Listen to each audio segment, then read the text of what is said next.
la explicación de la diferencia histológica, ¿verdad?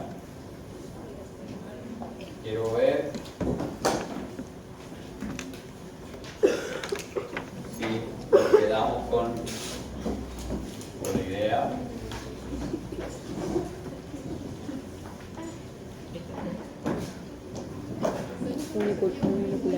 Unilocular. Quiero ver si complementan las clases. Unilocular. Entonces, pura maldad. Entonces, ayuda, joven. Si esto lo tiño con hematoxilina eosina, ¿cómo veo esta célula? En una tinción de hematoxilina eosina. ¿Cómo veo a esta y cómo veo a esta célula? Te voy a ayudar para que veas, esto no es maldad absoluta. Esta tiene 200 micras y esta tiene 15 micras. ¿Ya? ¿Cómo voy a ver estas células? La de la izquierda se vería como un gran círculo blanco, porque prácticamente no tiene membrana, entonces no se vería rosado. Ya. Y la otra, en cambio, se vería ya con el núcleo más formado, con nido de azúcar, con puros puntitos blancos alrededor. En el citoplasma. Sí. Este se debería citoplasma rosadito, ¿cierto? Sí, perfecto. Eso era lo que me quedó la duda, si había explicado bien que esta célula uno la reconoce porque se ve un espacio blanco, como si fuese un fantasma, ¿ya? Y eso es porque este citoplasma tiene una gran gota lipídica, ¿ya? Entonces, ese es un gránulo. Esa gota lipídica es un gránulo con membrana, ¿no? ¿Tenía membrana? ¿Dijimos que tenía membrana? Claro, yo dije gota lipídica. Claro, y gota lipídica quiere decir que no tiene membrana, no es una cosa que tenga membrana, sino que está estabilizado con proteínas y cosas. ¿Por qué hice memoria de esto? Porque recuerden, en la clase es una referencia. Ustedes, hay un libro que ustedes tienen que leer y esto no es con membrana. Lo que tiene membrana, que tiene gránulos, yo nunca dije gránulos, siempre dije vesículas. Lo que tienen gránulos secretorios son proteínas. Las proteínas están en gránulos, los lípidos no, están en vesículas. ¿Ya? Esas vesículas a veces tienen una membrana de pared única, no tienen doble bicapa, tienen una membrana, y si no, están estabilizadas por proteínas, se le dan la forma, la estructura. Entonces esta se va a reconocer como una célula grande y se ve como un espacio blanco gigante. En cambio esta no, se ve como elementos rosaditos con pequeñas vesículas, pequeñas vacuolas con puntitos blancos en su citoplasma. Y se ve blanco porque esto es líquido, y los líquidos ya dijimos que no se fijan, ¿ya? A diferencia de los carbohidratos. La célula mucosa, que es una secreción de carbohidratos y lípidos, en el caso de la célula mucosa no se tiñen bien y se fijan mal. Los lípidos no se fijan. Entonces uno lo fija y lo pasa por los siloles, por los butanoles y ya no hay lípidos. Entonces, cuando yo quiero hacer una tinción de lípidos, tengo que hacer un corte histológico fijado, pero cortado inmediatamente. ¿Y cómo hago eso? Todo el tejido lo congelo y lo corto en una máquina que se llama criostato, ¿ya? Y ahí tiño con colorantes liposolubles, ¿ya? Hay una serie de colorantes liposolubles que me permiten visualizar los lípidos, ¿ya? Entonces, una hematoxilina eosina, no los voy a ver una cosa blanca, grande, gigante, que es mi célula adipósica. Bien, vamos entonces con el resto de las células. Macrófagos, plasmáticas, leucocitos y mastocitos. Estas son las células que llegan a trabajar al tejido conjuntivo. No se forman, estas nacen, viven, mueren en el tejido conectivo. Estas nacen, los macrófagos, los leucocitos, las plasmáticas, los mastocitos, todos estos son células del sistema monofagocítico, quiere decir que son células que se originan en médula ósea, van a la sangre y desde la sangre pasan a los tejidos conjuntivos y ahí se diferencian. Y esta muchacha se llama mastocito o célula cebada. Esta es una célula de un tamaño similar a un adipocito multilocular, 15 micras, más o menos esta celulita. Se caracteriza por tener un núcleo redondo, relativamente heterocromatínico, y lo más relevante de ella es que su citoplasma está lleno de gránulos basófilos. ¿Qué quiere decir eso? Que son gránulos basófilos, es decir, son elementos que están rodeados de membrana. Esos gránulos basófilos contienen heparina y contienen histamina. ¿Y por qué son basófilos esos gránulos? Contienen heparina y histamina, es decir, no tienen proteínas, son derivados de glucosaminoglucanos. Y si son derivados de glucosaminoglucanos, tienen carga neta negativa, y eso es lo que da la basofilia, por eso son basófilos esos gránulos. ¿Ya? Tienen esos gránulos basófilos, ¿se fijan? Tienen gran cantidad de gránulos basófilos en su citoplasma. Lo característico de estas células es que están en todas las mucosas, es decir, están en los tejidos conectivos que están por debajo de los epitelios. ¿Ya? Por lo tanto, están en contacto con epitelios, o están próximas a epitelios que pueden estar en contacto con el exterior. Y de hecho son células que reaccionan y producen procesos inflamatorios. Son las responsables de las alergias, estas células. Se caracteriza porque en la membrana esta celulita tiene receptores para la porción FC de la inmunoglobulina de tipo E. FC, necesitamos subtítulo. Tradúzcalo, por favor. Entonces, vamos a ver. Las inmunoglobulinas son anticuerpos, generalmente se dibujan así.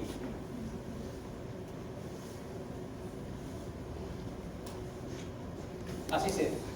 No, el puente está acá dentro. Ahí. Así se dibujan nuestras inmunoglobulinas. Esto es el FC y este es el FAB. El FAB es la región que se une al antígeno.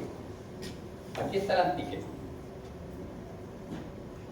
El FAB, aquí está la región hipervariable que se une al antígeno. El FC tiene una serie de box que permiten que esta inmunoglobulina sea reconocida como la inmunoglobulina del profe, como una inmunoglobulina de tipo E, como una inmunoglobulina humana, etc. Todos son elementos que son propios de la inmunoglobulina. Que la diferencian, la estabilizan, la reconocen, permiten que mi sistema inmune la reconozca como mi inmunoglobulina del tipo E.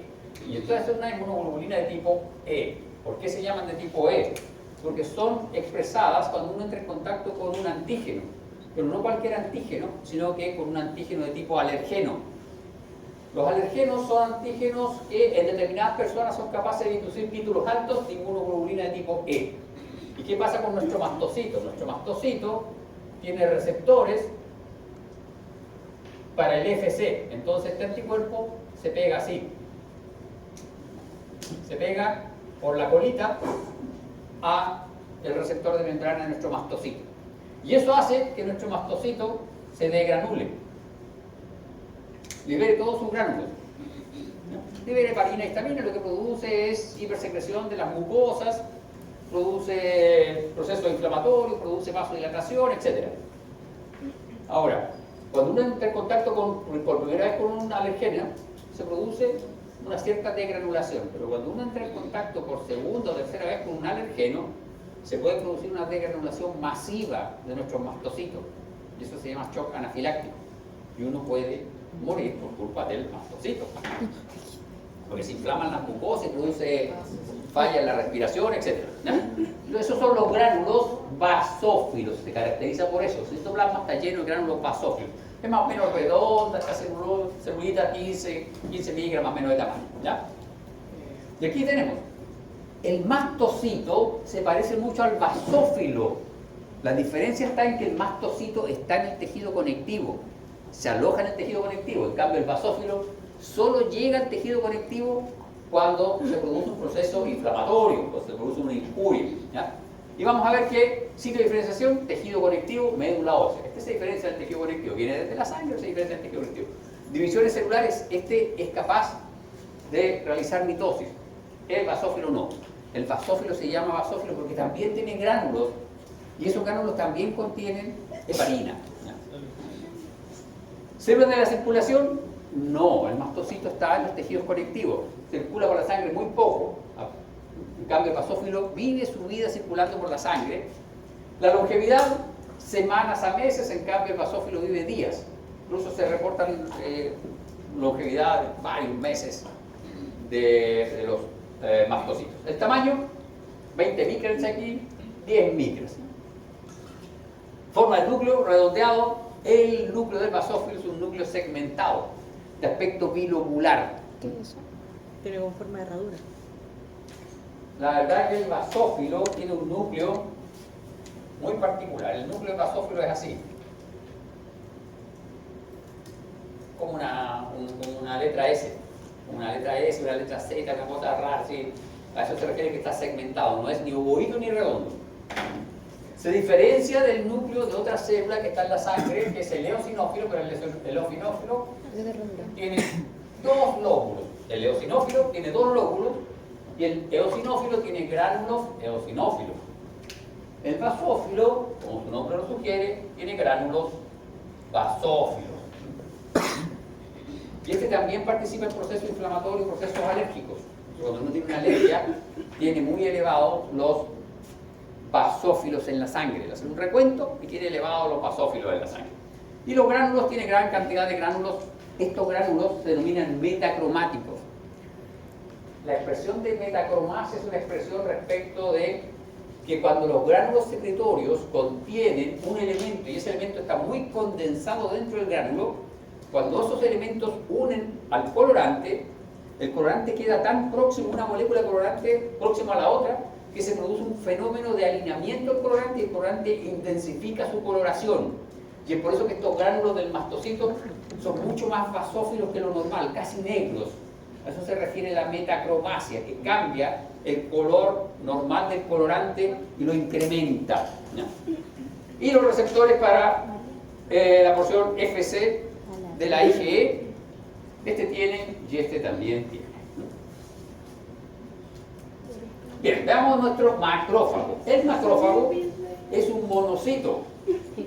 Originalmente es un monocito que cuando pasa al tejido conectivo se transforma en una célula de 15 a 20 micras, redonda, con el núcleo redondo. Algunas veces el núcleo puede estar segmentado con aspecto de herradura o aspecto arriñonado. Y el citoplasma del macrófago es un citoplasma eosinófilo. Y esta célula deriva de un monocito. El monocito es una célula como de 20 micras que se caracteriza por tener un núcleo grande, heterocromatínico y citoplasma basófilo. ¿Se dan cuenta? El monocito tiene citoplasma basófilo y cuando pasa a macrófago tiene citoplasma eosinófilo. Estos rara vez uno lo va a encontrar en tejido conectivo porque apenas pasan por los vasos sanguíneos se transforman en macrófagos. Y el núcleo se hace más eucromatínico, se redondea un poco, igual permanece un poquito así como con forma riñonada, y el citoplasma se hace eosinófilo. Y de hecho, muchas veces el citoplasma tiene gránulos eosinófilos. ¿Por qué va a tener gránulos eosinófilos? Porque es un eosinófilo, por lo tanto tiene acá enzimas, lisosomas, para poder digerir lo que fagocite. ¿Ya? ¿Se fijan? Estos son los gránulos y esos son fagolisosomas de nuestro macrófago. En el tejido conectivo del macrófago ustedes lo van a reconocer como una célula con este aspecto. ¿Se fijan? Tiene un aspecto redondeado, citoplasma eosinófilo, el núcleo generalmente se ve así como arriñonado y de tamaño 15-20 micras. De tamaño 15-20 micras. ¿Cómo sé cuántas micras mide ahí la cosa? Es muy fácil. Ustedes cuando están en una preparación como esta, lo que tienen que hacer es buscar un vaso sanguíneo y luego localizar un glóbulo rojo. Eso es un glóbulo rojo. Está medio machucado pero este es un glóbulo rojo. El glóbulo rojo tiene 7 a 8 micras. Entonces yo tomo este glóbulo rojo y lo paso para acá. ¿Se fijan? Tiene 15 micras. Así yo puedo saber el tamaño de las células en un corte histológico. Claro que el profe en la clase me dijo que tenía 20 micras. ¿Cómo lo sé? Si yo digo que tiene 20 micras, debería tener de tamaño 3 glóbulos rojos de diámetro. ¿Ya? Y así puedo yo evaluar. Ahora, ¿y cómo evalúo eso? Los microscopios en histología tienen una aguja indicadora. Cuando uno mira un microscopio en histología, se ve así y hay una cosita que tiene este aspecto. Entonces yo muevo la platina y localizo mi glóbulo rojo aquí. Y veo, ahí tengo 7 micras. Y eso, luego muevo la platina y busco mi macrófago y mi macrófago está aquí y mi herramienta queda así. Entonces tengo 7, este tiene como 30 micras o más. ¿Ya? Así mido yo los elementos celulares en un preparado histológico. Los macrófagos son células migrantes, pero lo dijimos, en muchos casos se consideran células fijas. ¿Por qué razón? Porque pasan mucho tiempo en el mismo tejido. Y vamos a tener acá una serie de macrófagos. Por ejemplo, los monocitos y sus precursores son los que se originan los macrófagos, ¿sí? Todo deriva de médula ósea. El macrófago propiamente tal está en el tejido conjuntivo, en el vaso, en los ganglios linfáticos, en la médula ósea y en el timo. Es el macrófago propiamente tal, de 15 a 20 micras, citoplasma como ya lo describimos. Macrófago perisinusoidal. Este macrófago está en la periferia de los sinusoides. Los sinusoides son unos vasos sanguíneos que tienen un calibre bien grande y que en este caso tienen hoyos en su pared, tienen una pared discontinua, tienen poros grandes en su pared. Y este macrófago se llama célula de Kupffer, porque es propio del hígado y pasa en el hígado mucho tiempo viviendo ahí sin salir del hígado. Llega al hígado, se diferencia en célula de Kupffer y se queda en el hígado por largos periodos. Pasa lo mismo con los mastocitos, ¿ya? Los mastocitos también se quedan largos periodos en los tejidos conectivos. Entonces, por eso, en el caso del hígado, la célula de Kupffer se considera una célula propia de ese tejido, ¿no? Macrófago alveolar. Este está en los pulmones. Ese también es un macrófago que se queda por largo periodo en los alveolos. Llega a la pared interalveolar y se queda en el alveolo. También suele ser conocido como célula septal, porque están los septos en la zona de los vértices de los alveolos. Célula presentadora de antígeno placentaria, célula de Hofbauer. Este es un macrófago que tiene una localización súper particular. Está en el mesénquima de las vellosidades coroideas de la placenta. Oiga, ayúdeme, señorita. Oiga, hola. ¿Está escribiendo? ¿Cuál de todas las señoritas? Usted, ya, gracias. Oiga, ¿qué epitelio tenía la placenta? Las vellosidades coriónicas de la placenta. ¿Y qué microvellosidades tenían?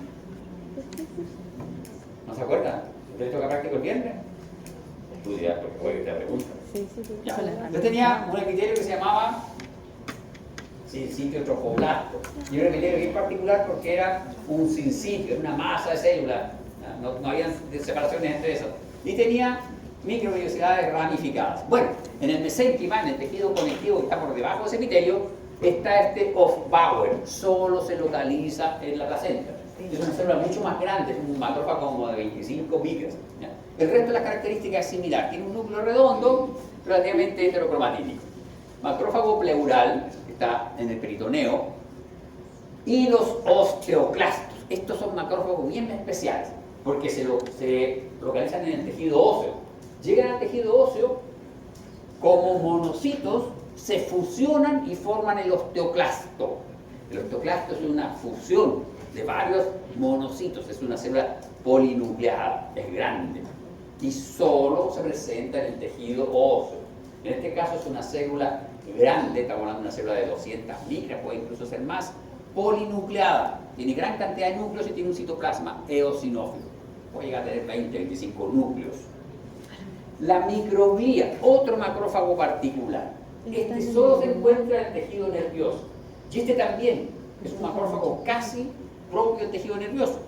No está en ningún otro lado y llega tempranamente durante el desarrollo del sistema nervioso, pasa por la barrera hematoencefálica que todavía no está formada y se queda en el tejido nervioso como microglía en estado de latencia. Y ahí se caracteriza por tener un citoplasma escaso, un núcleo aplanado y tiene un par de prolongaciones, como así. Una célula con escaso citoplasma, eosinófilo, núcleo aplanado, muy heterocromatínico. De hecho, se parece su núcleo a las células endoteliales. Pero cuando la microglía se activa, cuando se activa, el citoplasma se hace eosinófilo, el núcleo se hace ovoideo, eucromatínico, y el citoplasma aumenta y de hecho adquiere movimiento, es capaz de trasladarse, es capaz de migrar. Entonces, si yo diferencio, ¿a qué célula se parece? Se parece fibroblasto, fibrocito, ¿cierto? Entonces, la microglía siempre está en nuestro sistema nervioso a la mayor parte del tiempo descansando. La verdad que no es bueno que se activen nuestras microglías, porque quiere decir que hay una injuria en el tejido nervioso. Una injuria en el tejido nervioso es relativamente peligroso, ¿ya? Luego tenemos la célula de Langerhans. La célula de Langerhans es un monocito que llega a la piel y se posiciona en el epitelio de la piel. Joven de polerón azul. ¿Qué epitelio tenía la piel?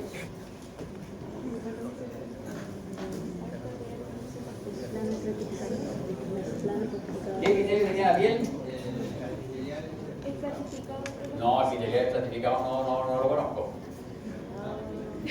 Plano estratificado. Plano estratificado con para saquera grasada. Desde la piel, desde los labios está para Estratificado, plano, queratinizado. Ese es el epitelio de la piel. Bien. Esta célula de Langerhans se localiza aquí.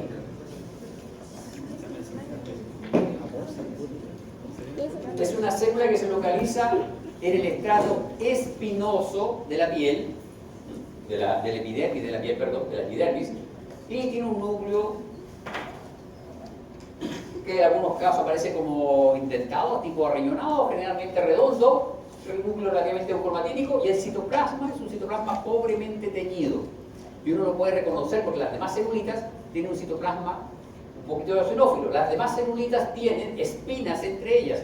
Este es el estrato espinoso porque entre célula y célula se ve una serie de espinas. En cambio, esta no tiene espinas y es mucho menos eosinófila que el resto de las células del epitelio. Está intercalada acá.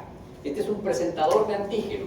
Cuando un antígeno pasa a la piel, esta célula lo fagocita, se mete al tejido conectivo y se lo presenta a los linfocitos T. Entonces, macrófago está secuestrado en la piel, pasa largo rato en la piel y luego se va, se muere y es reemplazado por otro macrófago. Macrófago derivado de fibroblasto, con origen en células mesenquimatosas, células dendríticas, esto está en los ganglios linfáticos. Estas células dendríticas son unos macrófagos bien particulares, porque, como su nombre lo sugiere, son células que tienen un aspecto estrellado. Ahí su nombre, dendros, son prolongaciones, entonces tiene un aspecto estrellado. Y en algunos casos estas células dendríticas forman parte del citoesqueleto del órgano linfático.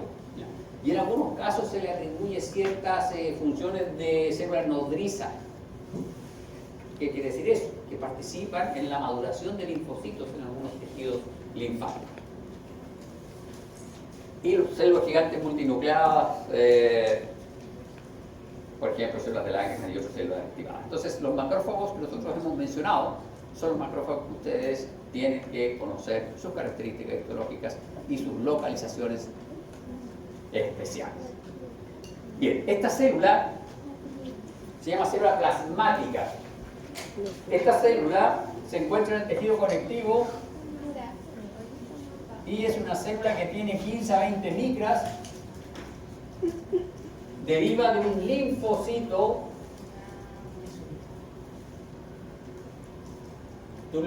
B, y esta célula plasmática es bien particular. El linfocito de tipo B es un linfocito que tiene un núcleo redondito, muy heterocromatínico y tiene escaso citoplasma basófilo. Y cuando se transforma en célula plasmática, se transforma en una célula de 15 a 20 micras que tiene el núcleo desplazado hacia un polo de la célula, porque la célula tiene aspecto ovoideo. El núcleo está desplazado hacia un polo y el núcleo tiene grumos de heterocromatina que generalmente se observan formando una especie de cruz. Son como las piedras cruz. El núcleo es igual que una piedra cruz, que está en las artesanías, en las ferias. Es igual que una piedra cruz el núcleo. Tiene estos grumos y este aspecto. Los histólogos, los libros antiguos la describen como núcleo en rueda de carreta, haciendo referencia a las carretas antiguas estas que tenían rayos de madera, ¿ya? Y el citoplasma de esta célula tiene basofilia citoplasmática. no tiene grumo, no tiene gránulos basófilos, tiene basofilia citoplasmática. ¿Qué quiere decir? Que todo el citoplasma tiene un aspecto basófilo, pero no es un citoplasma basófilo propiamente tal, sino que es basofilia, que se refiere a esto. Esta célula tiene su citoplasma lleno de retículo endoplasmático rugoso. Vean, esta es la imagen, ahí están los grumos de cromatina, ¿ven? Ahí está la rueda de carreta. Esa es la rueda de carreta, se fijan, ese es el eje y estos son los rayos de nuestra rueda de carreta. Este es el citoplasma, se fijan, todo eso de ahí son cisternas de retículo endoplasmático rugoso. Esta es la célula encargada de producir los anticuerpos. Cuando esta célula se activa, porque este linfocito B recibe un antígeno, se transforma en esta célula se activa y empieza a producir anticuerpos. Y es una máquina de producir anticuerpos. Entonces, su citoplasma se llena de retículo endoplasmático rugoso. Lo vamos a dibujar aquí bien grosero, nuestro retículo endoplasmático rugoso. El retículo endoplasmático rugoso, ustedes saben, tiene ribosomas, por eso su nombre, rugoso, tiene ribosomas en el borde de la membrana. Y estos ribosomas son unas cositas así, tienen el mensajero, tienen el mensajero, y para acá va leyendo la proteína. Por lo tanto, la proteína va quedando aquí adentro. Entonces, cada una de estas cisternas, que son las que están aquí, cada una de estas cisternas, todos esos puntitos negros que están ahí son basófilos. Y el centro es eosinófilo. Eso es lo que da la mezcla de colores. Y eso es lo que da la basofilia citoplasmática, que no es un azul, sino que es un color de aspecto violeta, que es la sumatoria de los dos elementos. ¿Se fijan? Ovoidea, núcleo desplazado a su polo, citoplasma abundante, basofilia citoplasmática. No es basófilo, tampoco es eosinófilo, es una cosa de color violeta. ¿Por qué? Porque tiene gran cantidad, vean la cantidad de retículo endoplasmático rugoso, ¿cierto? Es puro RER, bueno, Golgi también, porque las proteínas, los anticuerpos se secretan en el exterior, pero es una máquina de producción de anticuerpos. Entonces así se la reconozco. Bien, vamos a ver entonces ahora cómo se clasifican los tejidos conectivos. Ya sabemos todas las células que tienen, las características de cada célula. Vamos a ver cómo se clasifica. El tejido conectivo se clasifica como embrionario y tejido conectivo del adulto. El embrionario es el mesénquima. El mesénquima es un tejido conectivo muy laxo que se caracteriza por tener gran cantidad de glucosaminoglucanos, de protoglucanos, tiene pocas fibras, muy acuoso, casi de aspecto gelatinoso. Y la principal característica es que tiene células mesenquimáticas. Estas células mesenquimáticas tienen aspecto estrellado, tienen un núcleo relativamente pequeño, relativamente heterocromatínico. La gracia de estas células mesenquimáticas es que muchas de ellas son totipotentes, es decir, son capaces de diferenciarse a músculo, a hueso, a cartílago, a tejido conectivo, ¿no? El mesénquima como tal se localiza en el tejido conectivo del embrión y hay un tejido conectivo embrionario particular que es un mesénquima modificado, que es la gelatina de Barton, y esa se localiza en el cordón umbilical. La diferencia de la gelatina de Barton con el mesénquima es que la gelatina de Barton tiene muchos más protoglucanos, le da una consistencia un poco mayor. ¿Y por qué está en el cordón umbilical? ¿Para qué el cordón umbilical tiene una gelatina dura? Para que puedan traspasar las cosas que tienen que llegar ¿Los al nutrientes? No, el cordón umbilical no traspasa nada. El cordón umbilical es la manguera que tiene unido al bebé a la placenta. Pero los bebés se mueven mucho. Entonces, si el cordón umbilical fuese tejido conectivo denso, no podría moverse. Y si no se mueve, no ejercita sus músculos esqueléticos, por lo tanto sufre atrofia del crecimiento. Hay una cosa bien simpática. El músculo esquelético cuando crece se asocia a neuronas motoras. Y si la neurona motora no recibe estímulo del músculo, se atrofia la neurona motora. Si el músculo no se ejercita, se atrofia la neurona motora que mueve ese músculo. Y eso es lo que pasa cuando uno se accidenta. Cuando uno se accidenta y se daña un músculo, si no se recupera rápido ese músculo, esa inervación se pierde y por eso que después la recuperación se complica un montón, ¿no? Entonces, el bebé, el feto, necesita moverse, no solo para dar señales de vida y tranquilizar a la madre gestante, sino que para su normal desarrollo. Y para eso necesita tener una estructura que lo una a la placenta, que sea muy flexible, ¿ya? Y para eso está la gelatina de parto. Bien, veamos ahora el tejido conectivo del adulto. Se clasifica como fibrilar y como especial. El fibrilar puede ser laxo o denso, y el denso puede ser regular o irregular. Laxo cuando hay un predominio de las células por sobre las fibras. Denso cuando hay un predominio de las fibras por sobre las células. Denso regular cuando las fibras, que son el predominio del tejido, están ordenadas, ordenaditas ellas. Irregular es cuando están todas desordenadas, como mis alumnos en los pasos prácticos. Desordenadas. Luego tenemos el tejido conectivo especial. Vamos a tener reticular, elástico y adiposo. Y el adiposo a su vez puede ser unilocular o multilocular. Unilocular si está constituido por adipocitos de 200 micras que tienen una única gota lipídica, es decir, grasa blanca, o multilocular de ese tejido adiposo que no tenemos nosotros los humanos. De la Nosotros- gente de Alaska. ¿Ah? La gente de Alaska. Los fetos. los fetos, los recién nacidos de la gente de Alaska, sí. Los osos polares, todos esos animales que viven ahí. Bien, acá tenemos tejido conectivo laxo. Esto es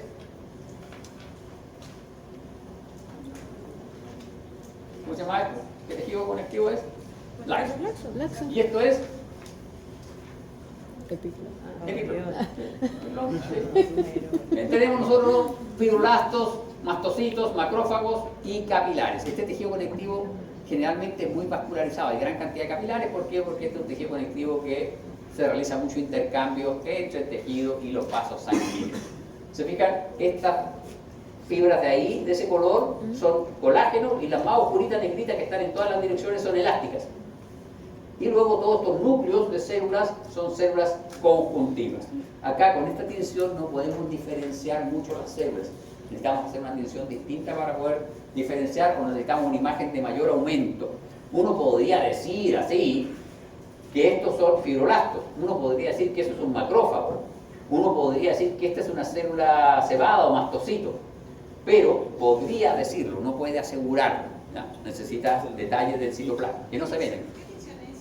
Hemotoxilina, eosina. Bien, y este es el tejido conectivo denso irregularmente dispuesto. ¿Se fijan? Acá tenemos fibroblasto, vaso sanguíneo. ¿Se fijan? Ese es un vaso sanguíneo, esa es la célula endotelial, este es el lumen del vaso sanguíneo, otro vaso sanguíneo, y acá hay una serie de otras células que no podemos reconocer. Y estos elementos gruesos son colágeno.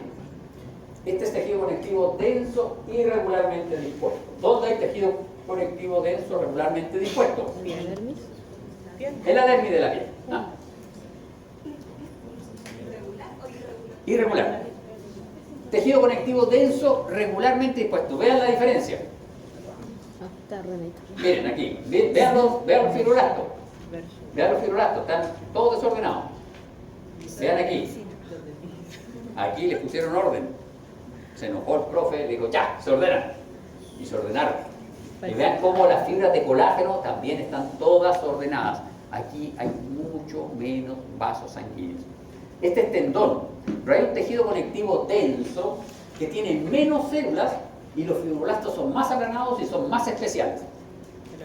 Y es mucho más especial este tejido conectivo denso. Tan especial que en algunos casos los roban.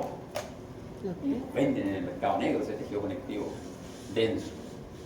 Y ese tejido conectivo denso está recubierto por un epitelio, que es un epitelio estratificado plano, no queratinizado, también muy especial, porque tiene como 5 o 6 capas de células. ¿Qué estructura puede ser? Una estructura... Las córneas. Las córneas. La córnea, nuestro ojo, tiene...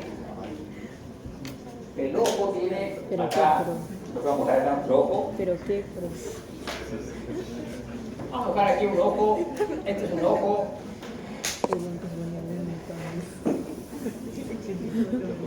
Este es un dibujo libre de la córnea.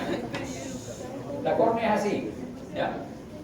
¿Por qué tiene que ser tejido conectivo denso? Para que tenga resistencia. Esto está todo el día siendo golpeado por el viento. Tiene que tener tejido conectivo denso para que además tenga esa forma cóncava. ¿Ya? Tiene que tener un epitelio de revestimiento. Y este epitelio de revestimiento es un epitelio estratificado, plano, no queratinizado, pero es así. Este epitelio es hermoso. Son 4 a 5 capas de células. No dijo 6. No, 5. 6 capitas de células, son poquitas capitas de células. Todas están vivas. Y entonces, ¿cómo no se seca esta cuestión? Está en contacto con el aire. Es por eso que nosotros pestañeamos. ¿Ya? Uno pestañea, cierra los ojos para lubricar este epitelio. Y por eso cuando uno va y se dedica a hacer, no sé, senderismo, un día muy soleado, pues duelen los ojos y se pueden dañar la córnea. Aquí hay tejido conectivo denso, regularmente dispuesto, muy especial. ¿Por qué tiene que ser tan especial este tejido conectivo? Diego. ¿Por qué tiene que ser tan especial? ¿Por qué no lo hacemos más fácil, profe? Hágalo fácil esta cuestión, ponga el tejido conectivo denso y regularmente dispuesto. ¿Qué tanta cuestión? No, es súper especial. Los fibroblastos son súper especiales. Y avascular, no tiene vasos sanguíneos. Sí, pues se van a pedir. ¿Qué función? Pero ¿cuál es la función de esto?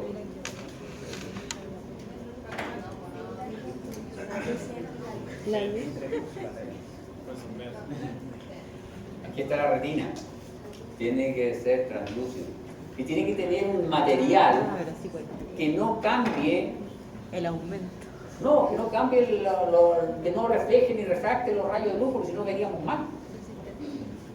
Y acá por debajo tiene otro epitelio, es un epitelio plano simple. Estos dos epitelios tienen membranas basales bien particulares, bien modificadas. Este epitelio tampoco tiene vasos sanguíneos, entonces ¿de dónde se nutre esta cuestión? Las lagrimales están por aquí, por acá. Sí, las lagrimales lo humedecen por fuera y nutren un poquito. Pero se nutren preferentemente por el humor acuoso que está aquí, en la cámara anterior del ojo. Acá está el humor vítreo y está el humor acuoso. Se nutre por acá. Ya, entonces ahí tenemos un tejido conectivo muy especial y tenemos dos epitelios muy especiales. ¿Y por qué los fibrocitos son así? Estos fibrocitos son aplanados porque la idea es favorecer las fibras para este tendón. Tiene una función de fuerza, ¿ya? El tendón tiene resistencia a las fuerzas de tracción, no de compresión. Cuando tú comprimes mucho un tendón lo puedes dañar, que es lo que pasa cuando usas tacones altos.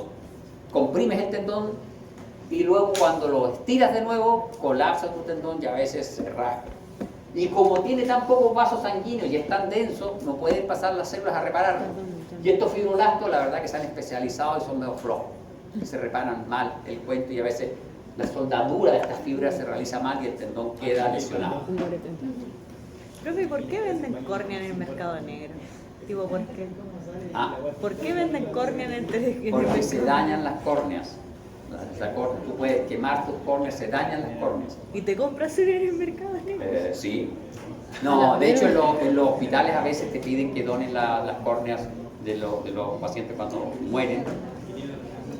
Hay muchas enfermedades que deforman la córnea. Entonces tú lo que haces es reemplazar esa córnea. Con lo que me va a decir. Señores, veamos tejido conectivo reticular. El tejido conectivo reticular ya lo habíamos revisado, porque revisamos las fibras reticulares, y este se caracteriza por que hay una abundancia de fibras reticulares, se localiza en los órganos linfáticos preferentemente. ¿Ya? Tejido conectivo elástico. El tejido conectivo elástico es bien complejo de definir porque cuando uno habla de tejido conectivo elástico dice dermis de la piel. Pero la dermis de la piel ya la habíamos descrito como tejido conectivo denso, irregularmente dispuesto. Entonces, un tejido conectivo elástico propiamente tal no existe. No existe un tejido que solo tenga fibras elásticas. ¿Ya? Está la dermis que tiene fibras elásticas. ¿Ya? Ahora, En algunos casos aparece descrito como tejido conectivo elástico la túnica media de los vasos arteriales, de las arterias elásticas. Pero eso en realidad es un tejido muscular, porque es una túnica que tiene células musculares lisas. Lo que sucede es que ahí hay una gran cantidad de láminas elásticas que le dan las particularidades de distensión al vaso sanguíneo. Pero un tejido conectivo así, elástico propiamente tal, no lo van a encontrar. Va a estar formando parte de otras estructuras o va a estar formando parte de otros tejidos conectivos. En este caso también de ustedes es una arteria muscular. Dime. O sea que como ayer, o antes de ayer creo, José Cuánto habla de la arteria básica, por ejemplo. Sí. Especialmente, ya como, entonces eso no es clasificado como elástico, sería ¿No? muscular. Es un tejido, se llama túnica media. No es ni un tejido. Claro, la túnica media es una porción del vaso sanguíneo, una capa del vaso. Los vasos sanguíneos tienen tres túnicas: la túnica media, la túnica íntima y la túnica adventicia. La túnica media es la túnica del medio, y esa generalmente está constituida por células musculares lisas y elementos elásticos. Ahora, estos elementos elásticos pueden ser fibras o pueden ser láminas elásticas. Si son fibras, la arteria es una arteria muscular. Si son láminas elásticas, la arteria es una arteria elástica. Pero te das cuenta que ese tejido elástico está formando parte de otra estructura que es de un órgano, en este caso es la pared de una arteria. Bien, y el adipocito, o tejido conectivo adiposo, ya lo hemos visto: adipocito unilocular, adipocito multilocular. El unilocular es la grasa blanca, se va a caracterizar porque se ven las células con unos citoplasmas blancos, como si no hubiese nada. Se ve un hoyo, realmente se ve un hoyo porque aquí estaban los lípidos y los lípidos se extrajeron y nos queda el núcleo de nuestro adipocito, vasos sanguíneos asociados a ellos. Recuerden, pese a que la diapo de la clase pasada decía que este tejido era pobremente vascularizado, pero no es así, tiene vasos sanguíneos, y este también tiene abundantes vasos sanguíneos. La diferencia: los núcleos son bastante más heterocromatínicos que este de aquí. Están desplazados al borde de la célula, aquí están en el centro de la célula, esa es la célula aquí, están en el centro de la célula, son con grumos de heterocromatina, pero lo que destaca acá es que tenemos citoplasma, y el citoplasma tiene estas vesículas, ¿no? Vesículas que se ven blancas, puntitos blancos, para traducirlo a una cosa más coloquial. Adiposo pardo multilocular, adiposo blanco unilocular. Este generalmente se encuentra revistiendo la pared externa de muchos órganos. Por ejemplo, en el hilio del riñón hay tejido adiposo. En la adventicia de los vasos sanguíneos hay tejido adiposo. En la adventicia de la tráquea hay vasos sanguíneos. El peritoneo, todo lo que es peritoneo está revestido de este tejido adiposo unilocular. Y en la dermis profundas o en la hipodermis, que es la que está aquí, son intercostales, ahí hay mucho de este tejido adiposo unilocular y se queda ahí, y hay que ir al gimnasio a sacarlo y el refugio. Bien, perfecto. Y este es el mapa conceptual. Siempre se me olvidan nombres. Pero está en inglés.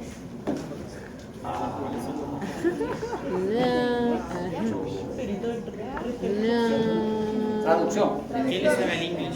Habilidad blanca. Sí, eso es parte de las Profe, competencias transversales. una consulta. Los aumentos que están en la parte de acá, ¿también son tejidos? ¿Vale? Los aumentos que están Sí, la fuerza aumental, sí, tejido conectivo laxo. laxo, Sí, laxo. Con tejido adiposo. con tejido adiposo, ya. Grasita. Esas gotas de lípido. Todo eso es la grasa. Aquí hay una gota gigante, una sola, y esta tiene varias gotitas más pequeñas. ¿Esto de ahí? Al otro lado. Al ladito igual abajo, profe. Ahí. Vaso. Profe, que hay uno enorme. Vaso sanguíneo también. A la esquina inferior izquierda. Eso, Inferior, espacio, abajo. Inferior izquierda. Izquierda, inferior izquierda. no veo nada en la inferior izquierda yo aquí, ninguna cosa que... Se refiere a la zonita blanca esa que parece. Como eso que tiene que hay como mucho. Igual son metálicas, pero como. ¿Sí? Todos estos puntitos son gotas de líquido, todo eso. Lo que pasa, aquí hay, ya entiendo. Tú ves aquí esto, así, de eso. Lo que pasa es que esta célula tiene 20 micras de tamaño y el corte está a 7 micras, entonces no en todas las situaciones de corte vas a ver el núcleo. Esto, ¿te acuerdas de la primera clase que hicimos un huevo duro? Yo lo corto delgadito, no en todas las rebanadas voy a ver el núcleo, la yema.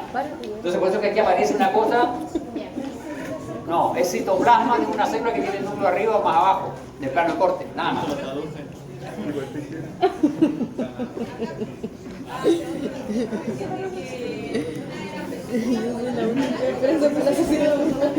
Gotitas, sí, sí.